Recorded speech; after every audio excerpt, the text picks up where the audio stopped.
Hey, this is Rick Vandenberg for Turf Bugs and Rock and Roll. And the middle of December to the middle of January was a very wet time here in Raleigh, North Carolina. In fact, throughout much of the Southeast. And I'm going to let my two colleagues, Fred Yelverton and Jim Kearns, talk a little bit about their thoughts on what that's going to mean as we go through the rest of the winter and into the summer.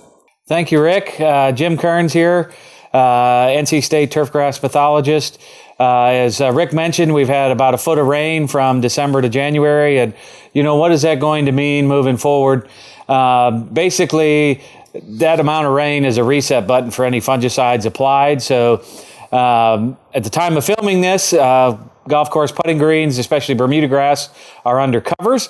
And by the time this comes out, those covers will probably be off. And I just want people to realize that whatever fungicide you put down prior is probably already degraded. And you may see things pop up like cream leaf blight or microdochium patch. So don't assume that those fungicides are giving you long-lasting protection under these conditions.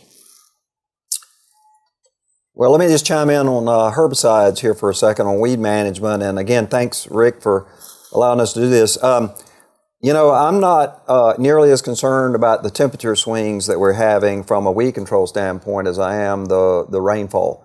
So in case you don't know, we had at Raleigh-Durham Airport, we had the second wettest December since 1880. What happens when you have that amount of rainfall is similar to what Jim said about fungicides. When you have anaerobic soils, the degradation of herbicides is really accelerated, and I mean accelerated in a big way. So basically, anything you have down for POA control that you use in the fall, hopefully, which is when you need to be using it, is probably no longer there because of the wet, waterlogged soils. So I am prepared for, and I think everybody needs to be prepared for, a big POA year in spring. Don't let it get away from you. Early March, things should start back growing, and the temperatures should be rising a little bit. You should be able to get in some dormant Roundup applications on POA if it dries out.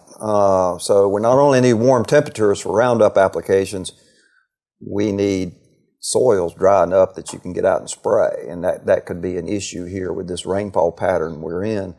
So, POA loves wet soils, and, there's probably not any residual herbicides left out there. So, I'm not optimistic that we'll have good POA control this year like we had last year. Last year was a pretty decent control because we had a relatively normal November, December, but this year is not been good. So, we'll just have to see, but I'm expecting that turfgrass managers are going to have to use a lot of remedial control this winter and this spring.